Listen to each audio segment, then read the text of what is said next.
nous asseoir et acclamons la parole de Dieu. Tu n'as pas acclamé, est-ce que tu peux acclamer? Amen. Amen. Le thème de mon message ce matin, Luc seul est avec moi. Est-ce que quelqu'un peut répéter? Luc seul est avec moi. Luc seul est avec moi. Amen. Depuis la semaine, nous sommes en train d'enseigner sur l'esprit des pitons. Et en parlant de l'esprit des pitons, nous avons donné les modes de fonctionnement d'un esprit de python. Et nous avons dit que le premier mode de fonctionnement d'un esprit de python, c'est la divination.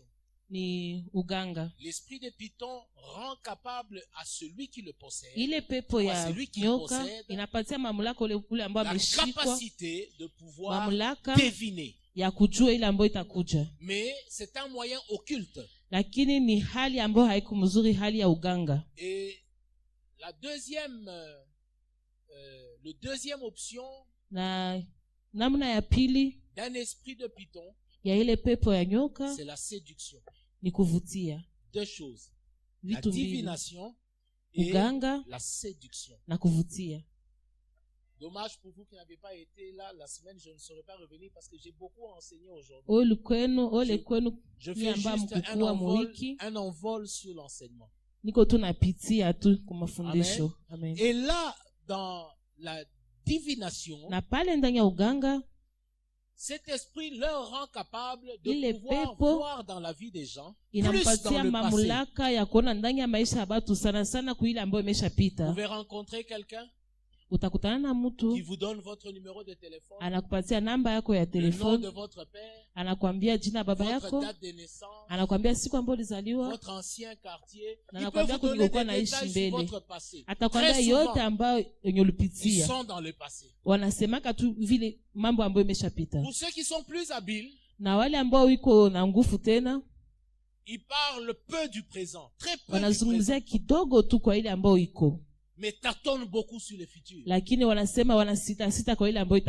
Tâtonnent beaucoup sur le futur. Mais très précis dans le passé. Ils parlent trop peu du présent. Mais ils tâtonnent beaucoup dans le futur. Amen. Amen. Ça, c'est du côté de la divination. Mais du côté de la séduction, ils font tout pour l'argent. Amen. Hein? Amen. La cupidité. J'ai parlé de la cupidité. Amen. Amen. J'ai parlé de la ruse. C'est là où la Bible dit dans Matthieu chapitre 7. Gardez-vous des faux prophètes. Ils vont utiliser la ruse. Ils vont venir comme des brebis. Mais au-dedans, ce sera des loups ravisseurs. J'ai dit que c'était des impudiques. La Bible dit vous les reconnaîtrez par leurs fruits parce qu'on n'a pas de mauvais fruits sur un bon arbre. Amen. Amen. Des impudiques. Vous les verrez prétendre parler de la part de Dieu. Mais c'est servir des femmes et des hommes qui viennent les consulter. Ils font payer en nature et en espèces. Amen. Amen. C'est pourquoi la Bible parle des clients. La Bible ne parle pas des fidèles. Lorsque vous êtes dans une église de faux prophètes, vous n'êtes plus des fidèles. Il n'y a pas de fils, il n'y a pas de fidèles. Il y a des clients. Or, quand on parle des clients, soit on achète, soit on vend. Amen. Amen. La Bible dit au temps de Sodome et de Gomorrhe, les gens achetaient et les gens vendaient. Amen. Amen. Nous avons parlé de quoi encore? Le Le mensonge. bongo. Amen. Amen. Le mensonge qui emmène la division. Ile bongo ambao inaacha watu wanatengana. Ils apportent des messages. Wanaleta ujumbe. Des messages de division.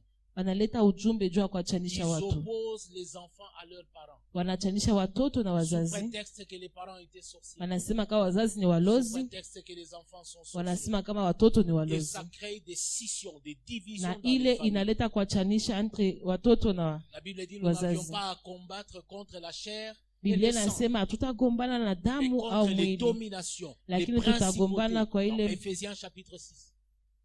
Amen. Amen. En d'autres termes, kusema tena, un sorcier, on ne le combat pas charnellement. Mchawi atumpige kwa kimwili. Parce que notre combat ne porte pas sur la chair et le sang. Kwa sababu vita yenye tunapiganisha haiko ya mwili. Mais ces gens-ci, lakini hao watu emmènent la division. Wanaleta et même portent des combats au niveau de la chair. Wanaleta matengano na wanaleta vita. Il ne faut pas donner de l'argent à ton père. Wanasema usipane pesa kwa baba yako. Il ne faut pas accueillir ton père chez toi. Usipokee baba yako nyumbani. Ça veut dire Dieu nous recommande un combat en esprit. Kusema kama Mungu anatuambia tupige vita dans un combat au niveau physique. Lakini hao wanatupeleka ndani ya vita kimwili. Et ils nous font croire que le combat au niveau physique portera sur le combat en esprit. Kama ile vita kimwili italeta matunda ndani ya vita ya kiroho. Il est de la chair et chair et ce qui est né de l'esprit. Ile ambayo ni mwili yenye iko roho ni roho. Amen. Amen. Alléluia. Et c'est là que je voudrais arriver ce matin. La Bible nous parle dans 2 Timothée. Chapitre 4, là où nous avions lu. Paul est en train d'écrire à Timothée. Au 9e verset, il demande à Timothée de venir. Il dit, Timothée, viens vite vers moi. Parce qu'il y a un problème ici. Et il explique le problème. Il dit, Démas m'a abandonné. Démas m'a abandonné. Je vous ai dit que le thème de mon enseignement, Luc seul est avec nous. Amen. Hein? Amen. Mais Paul fait mention de Démas. Je voudrais commencer par Démas pour que vous compreniez pourquoi Luc seul est resté avec Paul. Le jour où je serai enlevé, et que je serai là dans les rues pavées d'or, je demanderai à celui qui a donné sa vie pour moi, après l'avoir rencontré, après l'avoir vu, la Bible dit ce jour-là je le verrai tel qu'il est. Que Dieu me garde. Pas ce jour-là. Si je prêche l'évangile, c'est pour que ce jour-là me soit accordé. Et quand je l'aurai vu, et qu'il m'aura fait entrer dans ma demeure, parce qu'il a dit je m'en vais, je préparer une place, je lui demanderai, montre-moi Paul. Je lui demanderai, montre-moi Paul. Amen. Amen. Un homme exceptionnel. Un homme qui a fait des choses terribles. Amen. Amen. Cet homme ici est au soir de sa vie. Il est à la fin. Parce que lorsque vous continuez le passage, vous voyez comment Paul est en train de dire, il dit j'ai combattu le bon combat. C'est dans 2 Timothée 4. J'ai achevé ma course. Paul est au soir de sa vie. Mais là, au soir de sa vie, il se retrouve devant un dilemme. Il a des gens autour de lui qu'il appelle des compagnons. Ces compagnons sont Tite, Crescens, Démas. Il y en a plusieurs.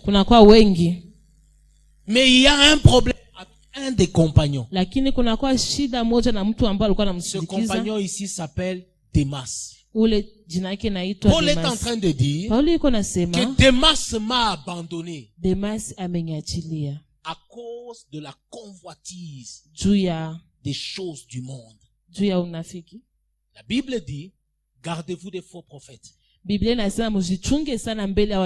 train de dire dans Acte 20, il dit, je sais qu'il s'introduira. Vous n'êtes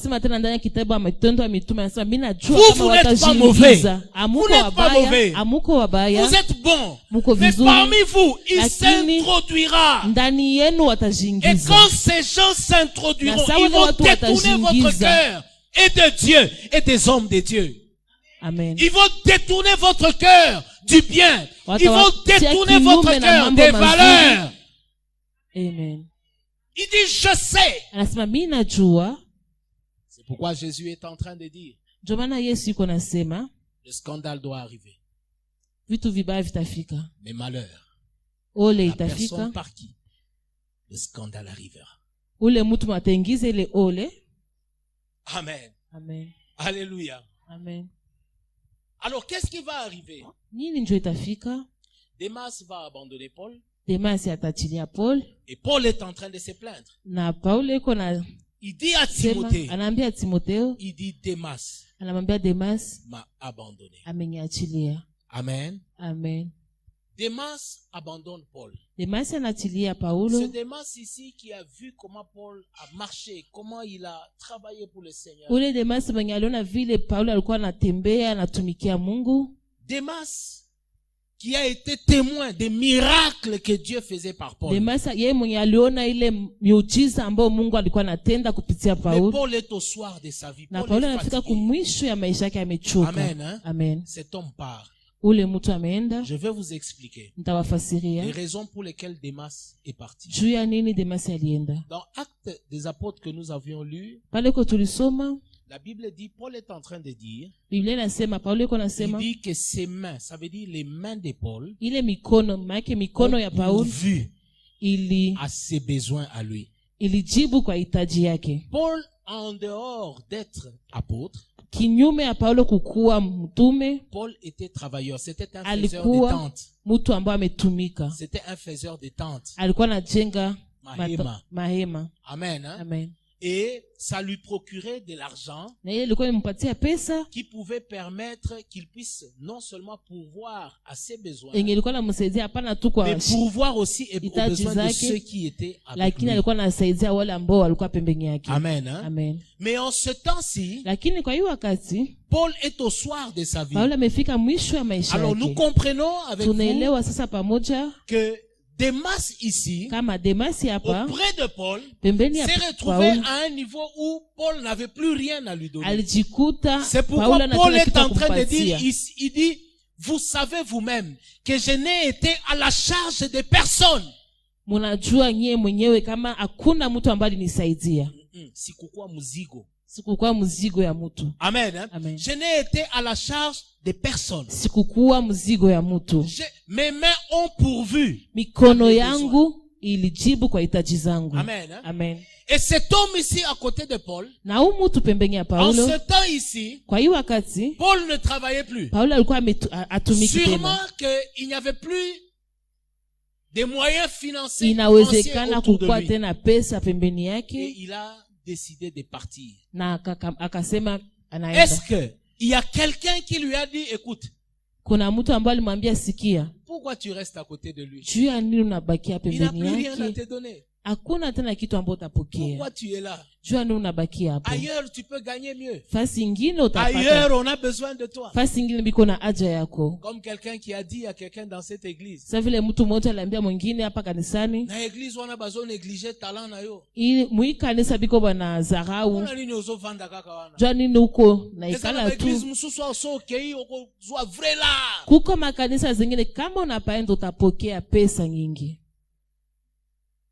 Regarde d'ailleurs le pasteur. Angalia kwanza mchungaji. Il ne fait pas cas de toi. Akuonaki hata. Quitte. Ujitoke ako. Va ailleurs. Wende fasi ingine. Là-bas tu seras bien traité. Na kule batakukamata vizuri. Sûrement. Inawezekana. Il s'est introduit. Alijiingiza. Il s'est introduit. Alijiingiza. Des loups. Amen. Hein? Amen. Démas a décidé de partir. Démas akaenda. Les Démas partent. Lorsqu'ils ne croient plus. Et ils ne croient plus à la restauration. Alléluia. Amen. Les Démas partent Wademasi wanaenda par manque de patience et de persévérance. Kwa kukosa kuchunga. Lorsqu'on a dit à Élisée sawa aliambia Elisha que Élie sera enlevé, Elia ataenda, Élisée n'a pas désespéré. Elisha akukata. Lorsque les fils des prophètes sawa watoto wa nabii lui ont dit ton maître sera enlevé du dessus de toi aujourd'hui, mkubwa wako atatoka juu yako leo, il leur a dit taisez-vous. Akawaambia mbaki kimya. Je le sais. Pourquoi? Parce qu'il savait qu'entre les mains d'Élie, il y avait quelque chose. Et en voyant Élie partir, il recevrait cette chose. S'il s'était découragé et laissé Élie aller à Bethel ou à Gilgal, il n'aurait pas reçu le manteau. Or, dans le manteau, il y avait la double portion et l'esprit qui était sur Élie. Amen. Alléluia. Amen. Dans nos vies, dans nos familles, les Démas, il y en a beaucoup qui nous abandonnent pour une raison ou pour une autre. Un Démas partira toujours. Alléluia. Amen. Pour une raison ou pour une autre. Vous savez, lorsque je lis dans 2 Samuel chapitre 1er à partir du 9e verset, la Bible est en train de nous raconter l'histoire de la mort de Saül. Amen. Amen. Je peux être blessé, mais plein de vie. Alléluia. Amen. N'abandonnez jamais quelqu'un parce qu'il est blessé. N'abandonnez jamais quelqu'un parce qu'il est dans la faiblesse. Il peut être dans la faiblesse. Il peut être dans les vertiges, mais plein de vie. Beaucoup de gens sont morts seulement parce que les personnes qui étaient à côté d'eux n'ont pas pu leur apporter le secours qu'il fallait quand ils en avaient besoin. Nous voyons cela dans l'armée. Lorsque un militaire tombe, les autres font tout. Et même peut-être, il a les pieds coupés. Il ne servira plus à rien dans l'armée. Mais on ne les laisse jamais.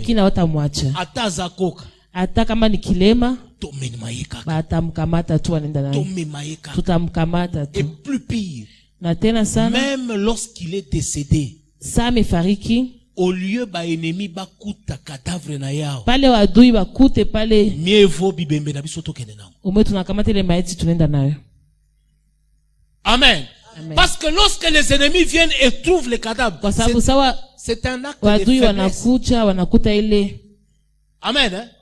C'est de la faiblesse.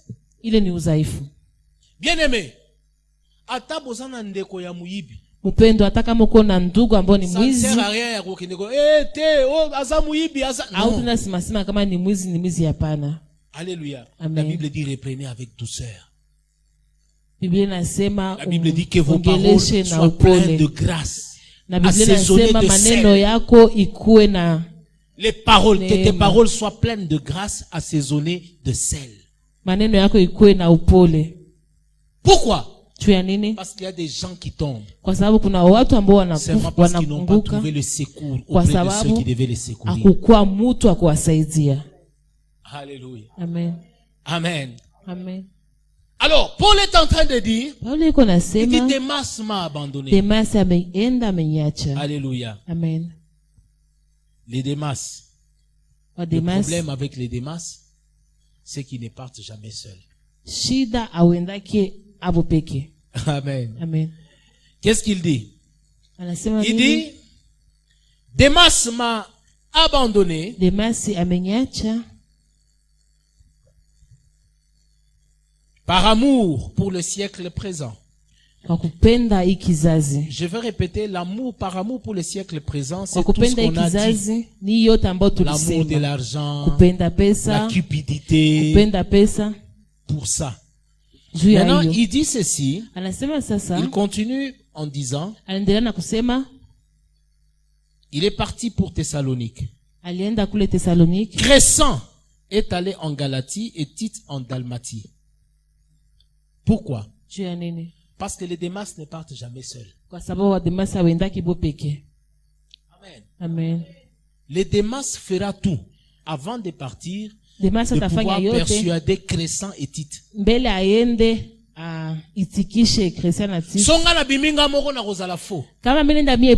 faut tobima 2-3 pour que leader azala faux.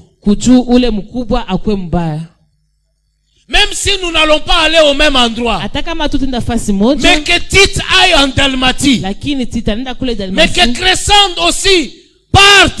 Même si moi je vais en Thessalonique, il n'y a pas de problème. Amen. Amen. Crescent a kende Galati, Ngana kende Dalmatie, même mais pourvu que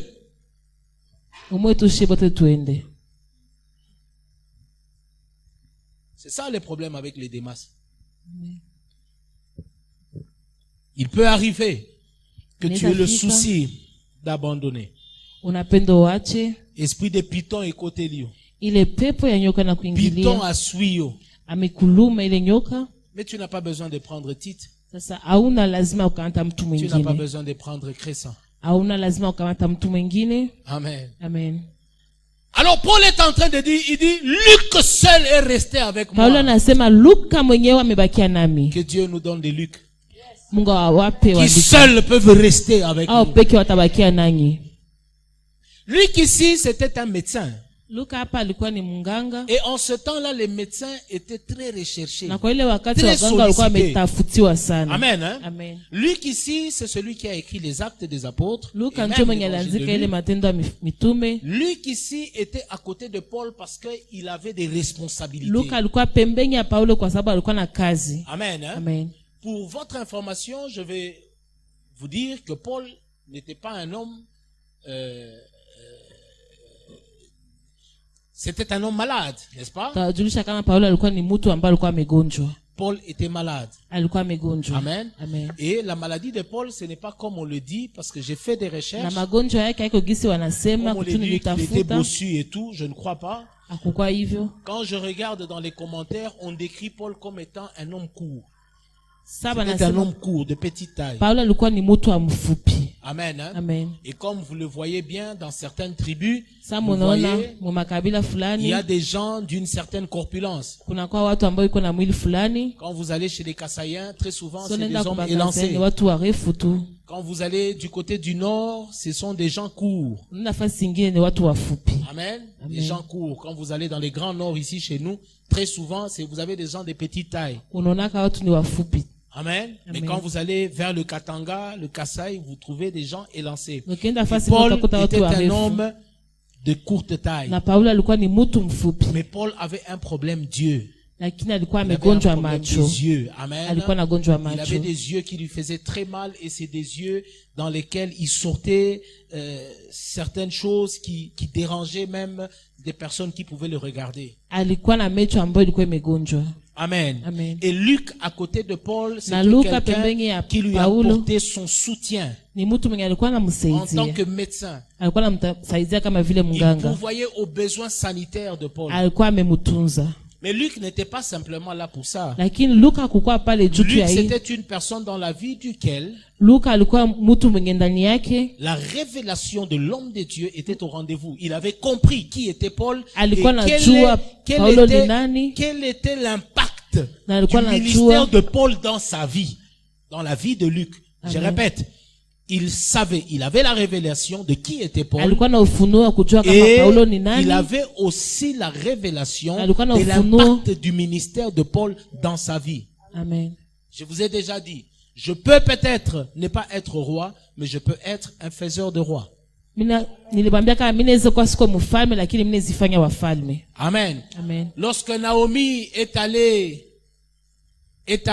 avec Ruth, elle a dit à Ruth, je vais assurer ton repos. Et elle a donné à Ruth les méthodes par lesquelles Ruth devait parvenir à Boaz. Sans Naomi, Ruth ne pouvait jamais connaître Boaz. Amen. Il y a des Naomi dans nos vies. Il y a des Naomi dans l'église par lesquels vous avez besoin de passer pour rencontrer Boaz. Amen. Amen. Alors, c'est lui qui en tant que médecin, il avait mis son savoir ou son savoir-faire à la disposition de Paul. Peut-être qu'il pouvait avoir toutes les raisons pour partir aussi. Mais il s'est dit en lui-même, si je pars, Paul va rester comment? Qui va commencer à le soigner? Qui va commencer à prendre soin de lui? Il a dit non. C'est pourquoi Paul est en train de dire, il dit Luc seul est avec moi. Il a choisi de rester auprès de Paul. Par loyauté. Par loyauté. Amen. Amen. Que Dieu vous donne des gens qui ne sont pas avec vous à cause de votre argent. Ils ne sont pas avec vous parce qu'aujourd'hui vous leur donnez ce que vous leur donnez. Mais que Dieu vous donne des gens qui seront avec vous par loyauté. Que Dieu ne vous donne pas des gens qui sont avec vous seulement physiquement. Vous pouvez avoir des gens auprès de vous physiquement, mais dans les cœurs, ils ne sont pas avec vous. C'est aussi un danger.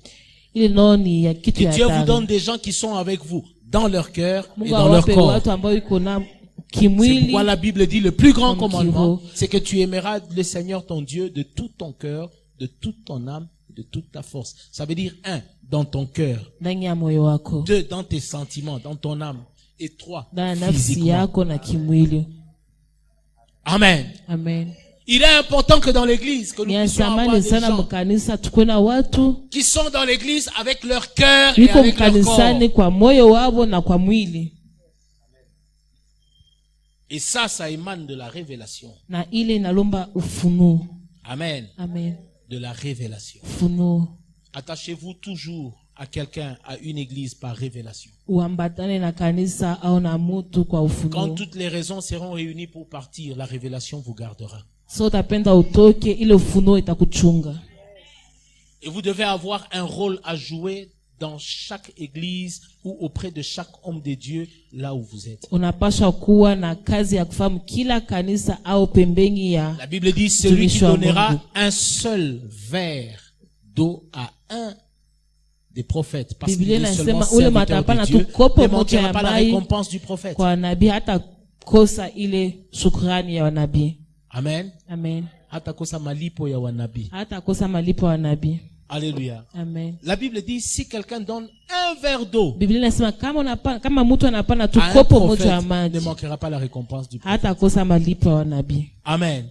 Il est possible même que le prophète ne te donne rien. Mais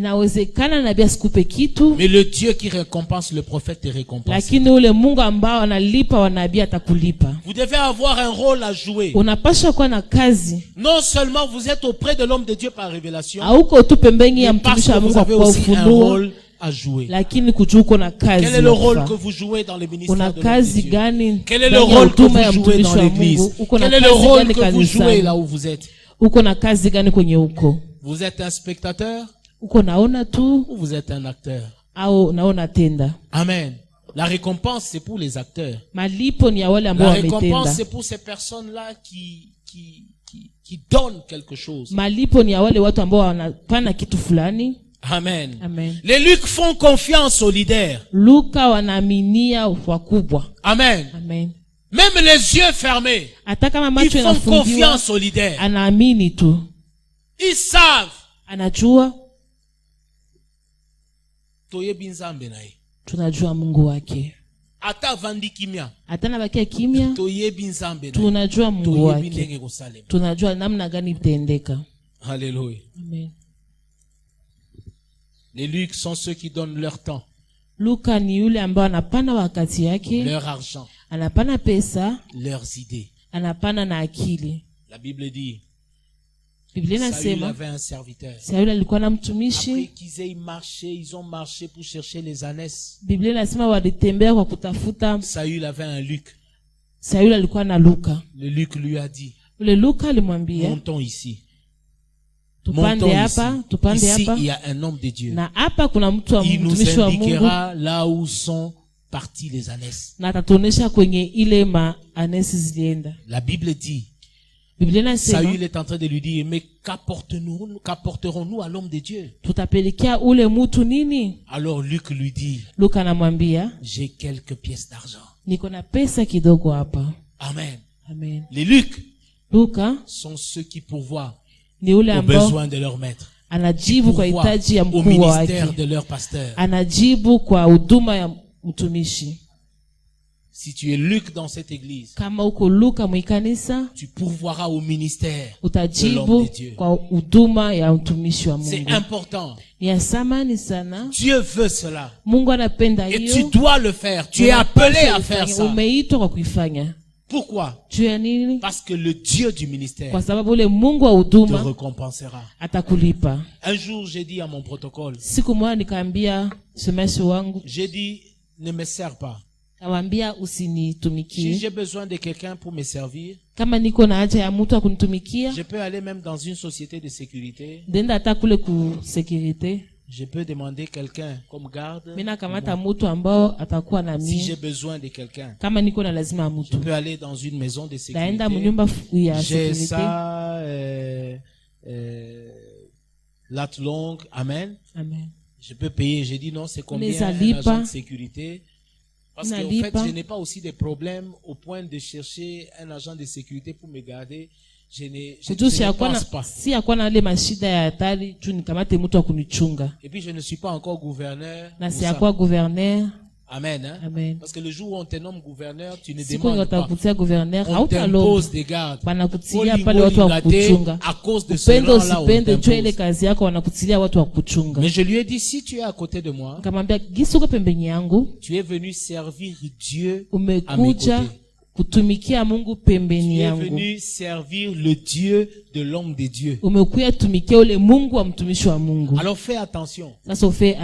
Sers Dieu à mes côtés. Ne me sers pas moi. Parce que si tu me sers, si je t'insulte, tu vas te fâcher. Si tu me sers, le jour où je ne te donne pas l'argent, tu vas dire que le pasteur ne me paye pas le transport, le pasteur me laisse aller comme ça. Mais si tu sers Dieu à mes côtés, même si tu es venu à pied et tu rentres à pied, tu seras dans la joie. Pourquoi? Parce que ce n'est pas moi que tu as servi, mais tu as servi Dieu. Ce n'est pas moi qui va te récompenser, mais c'est Dieu qui va te récompenser. C'est pourquoi nous avons beaucoup de Damas dans l'église. Pourquoi? Ils veulent servir l'homme de Dieu au lieu de servir le Dieu de l'homme de Dieu. C'est pourquoi ils ne sont pas récompensés. Pourquoi? Parce qu'ils viennent chercher auprès de l'homme de Dieu au lieu de chercher Dieu auprès de l'homme de Dieu. C'est clair. C'est très clair. Amen. Alors il faut faire la différence entre les mains de l'homme de Dieu. Il y a un manteau. Il y a un manteau. Mais la loyauté et la fidélité vous y fera parvenir. Amen. Parce que lorsque vous regardez la vie de Paul, lorsque nous voyons dans Galates chapitre 4, la Bible nous montre comment Paul était faible dans son corps. Mais tout ce que Luc faisait pour Paul, il servait Dieu. Il servait Dieu. C'est pourquoi il n'était pas intéressé à aller ouvrir un hôpital. Amen. Parce qu'auprès de l'homme de Dieu, il pouvait gagner plus que ce qu'il pouvait gagner dans un hôpital. Amen. C'est pourquoi vous devez avoir un rôle à jouer dans l'église. Vous devez avoir un rôle à jouer près de l'homme de Dieu. En quoi tu es utile dans ce ministère? En quoi tu es utile dans cette œuvre? Il arrive des jours dans cette église, vous verrez des gens être élevés. Je l'ai dit en tant que serviteur de Dieu. Vous verrez des gens être élevés. Mais ce sont des gens qui auront investi leur temps, qui auront investi leur argent, qui auront investi leurs idées. Tu n'as peut-être pas d'argent, mais tu as des idées. Tu n'as peut-être pas des idées, mais tu as le temps. La Bible dit, l'ouvrier mérite son salaire. Il faut que ceux qui s'approchent de Dieu voient que Dieu existe et Dieu est le rémunérateur de ceux qui les cherchent. Dieu ne rémunère pas ceux qui cherchent les hommes. Dieu rémunère ceux qui le cherchent. Alléluia. Amen. Et nous voyons la différence. Élie veut être enlevé. Élie est en train de dire à Élisée, Élisée, si c'est l'argent, demande-moi que je te donne l'argent et laisse-moi partir. Élisée lui dit, l'Éternel est vivant et ton âme est vivante. Je ne suis pas à côté de toi à cause de l'argent. Je ne suis pas à côté de toi pour ce que non. Il y a quelque chose qui est sur toi. C'est ce que je cherche. Et il lui dit, tu demandes quelque chose. Amen. Amen. Il dit, si tu me donnes l'argent, je vais acheter les arachides, les bananes et puis ça finit. Mais il y a quelque chose qui est sur toi. Le monde en a besoin. Ma vie en a besoin. Alors Élie lui dit, quand tu me verras être enlevé, garde bien les yeux ouverts. Tu auras ce que tu cherches. Laisse-moi être enlevé. Laisse-moi être élevé au-dessus de toi. Le manteau tombera. Tant que je suis encore avec toi, tant que tu me prends pour ton ami, tant que tu me considères comme ton cousin, comme ton oncle, tu ne recevras rien. Laisse-moi être élevé au-dessus de toi et tu recevras le manteau. La Bible dit, lorsqu'Élie a été Élisée a pris le manteau. Il crie, mon Dieu, mon Père, mon Père. Il dit, char d'Israël et sa cavalerie. La Bible dit au même instant, le manteau tombe, il prend. Quand vous regardez les miracles qu'Élie a fait et les miracles que Élisée a fait, Élisée a fait plus de miracles qu'Élie. Pourquoi? Parce qu'il a reçu la double portion de l'esprit qui était sur Élie.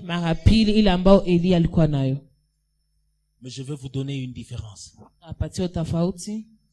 Non seulement Élisée fait beaucoup de miracles, même par sa mort, maman a dit, on va enterrer un mort. La Bible dit, il arrive que ces gens-là jettent les cadavres. Ce cadavre va tomber sur les os d'Élisée. La Bible dit que ceux qui venaient enterrer, comme ils étaient en train de fuir, ils voient les morts les suivre derrière. Amen. Amen. Amen. Donc même dans sa mort, il a continué à opérer. Alléluia. Amen. Mais maintenant voyez Géasi. Géasi était un serviteur d'Élisée, mais qui était venu pour les gains comme Démas. Amen. Hein? Amen. Lorsque Naaman vient auprès de l'homme de Dieu, Naaman dit à l'homme de Dieu, prends l'argent. Au fait, Élisée est en train de comprendre quelque chose. Je ne dois pas prendre les biens de ces messieurs ici. Parce que si je reçois de lui ce qu'il me donne, il recevra la récompense du prophète. Tu n'as pas compris ce que je veux dire. Élisée comprend une chose. Cet homme est un Syrien. Et ces gens ici nous ont toujours combattus. Il est venu pour que par nous, il puisse voir la main de Dieu.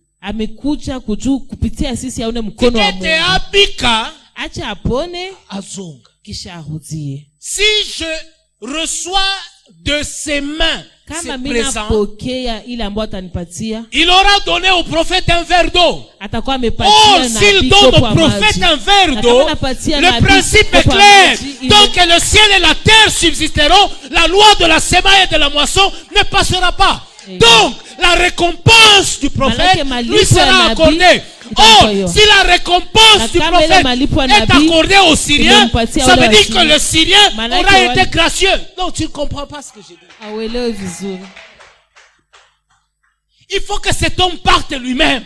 Mais que la récompense, c'est là que Christ est en train de dire, le pain est pour les enfants. On ne donne pas le pain des enfants aux chiens. Amen. Amen. Et le pain, c'était pour Israël. Si Élie avait retiré de la main de cet homme le présent, ça veut dire qu'il aurait donné la récompense du prophète aux Syriens. Oh, le pain est pour les enfants de la maison. Amen. Alléluia. Amen. Alors qu'est-ce qui va se passer? La Bible dit ceci. Géasi, comme son cœur était attaché à la convoitise des choses du monde, comme Démas. Géasi a abandonné Élisée. Comme Démas a abandonné Paul. Pour les choses du monde. Géasi est allé pour les présents de Naaman. Alors il est allé prendre les présents de Naaman. Amen. Amen. Alors lorsqu'il revient auprès d'Élisée, Élisée lui demande, mais Géasi, d'où tu viens? Il dit, je ne suis allé ni à gauche ni à droite. C'est quelqu'un qui physiquement mais son cœur est éloigné d'Élisée. Luc seul est avec moi. Amen. Que Dieu te donne des Luc. Même dans ton mariage, que Dieu te donne un Luc. Maman a dit, dans les business, biashara yako Mungu akupatie Luka. Unamwachia pesa, anafanya, anakia nakwambia pesa ilikuwa hivi. Mungu akupatie Luka, akutumikie na roho yake na mwili wake. Géasi dit, je ne suis allé ni à gauche ni à droite. Géasi anasema sikuenda fasi. Élisée lui dit, Elisha anamwambia, mon esprit moyo wangu n'était-il pas avec toi? Je vais dire à quelqu'un, vous voyez comment on vit ici?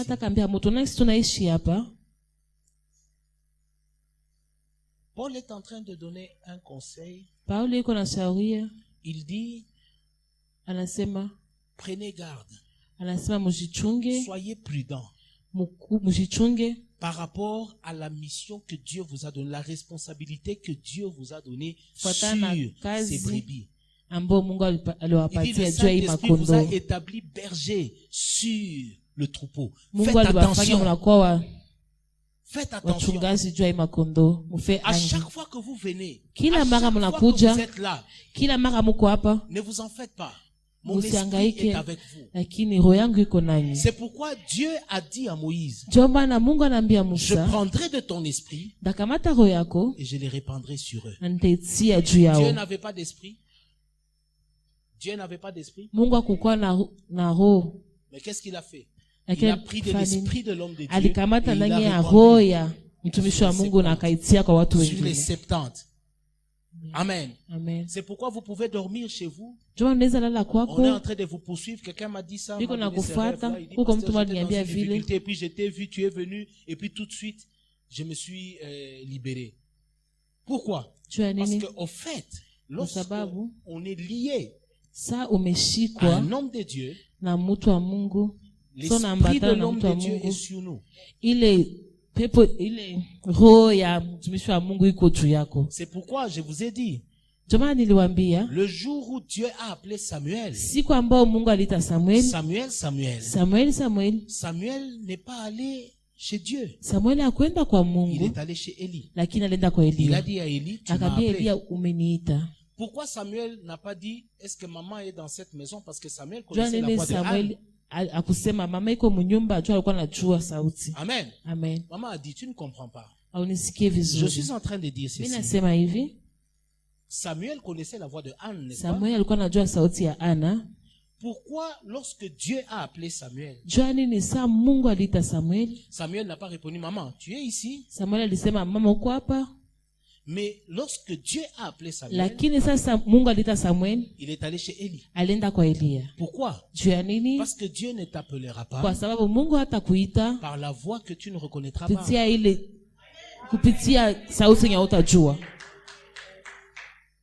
Alléluia. Amen. C'est clair. Alors, Élisée dit à Géhazi, mon esprit n'était-il pas avec toi?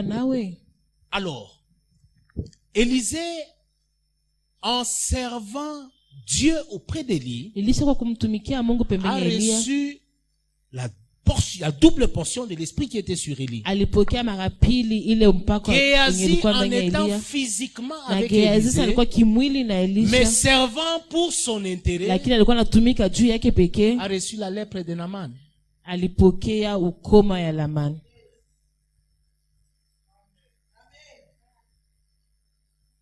Alléluia. Amen. Vous avez le choix. Vous avez le choix. Ne vous y trompez. Ne vous y trompez pas. Amen. Amen. Vous savez, dans beaucoup de livres, Paul n'a pas écrit personnellement. Même quand on dit épître de Paul, c'est pas lui qui a écrit. Il était là, il parlait, mais il y a d'autres personnes qui à cause de ce problème-là. Amen. Amen. Et nous voyons dans le livre de Galates où il est en train de dire comment lui-même a écrit et qu'il a demandé qu'on reconnaisse son écriture parce qu'il écrivait avec des gros caractères. Amen. Amen. Luc seul est avec moi. Que Dieu te donne un Luc. Que Dieu éloigne tous les Démas de toi. Amen. Parce que lorsque les Démas partent, ils ne partiront jamais seuls. Ça va te faire beaucoup de mal. Ça va te déranger dans ta vie. Mais que les Luc restent. Je prie pour toi. Je prie pour cette église. Que Dieu nous donne des Lucs. Que Dieu éloigne tout Démas de toi. Sois utile pour cette œuvre. Et sois utile pour Dieu. Amen. Amen. Esprit à Python wanezo côté là-bas. Ile pepo ya nyoka iko naingilia watu. Python wezo luka eswa yote. Ile pepo ya nyoka iko yapende kulume. Le scandale doit arriver. Le scandale doit arriver. Vitu vibaya vitafika. Mais malheur à la personne par qui. Lakini ole kwa ole mtu mwenye. Le scandale. Atengiza ile mambo mabaya. Arrivera. Amen. J'ai parlé de la part de Dieu ce matin. Nimezungumza juu ya sehemu ya Mungu. Que Dieu bénisse sa parole. Na Mungu abariki neno lake.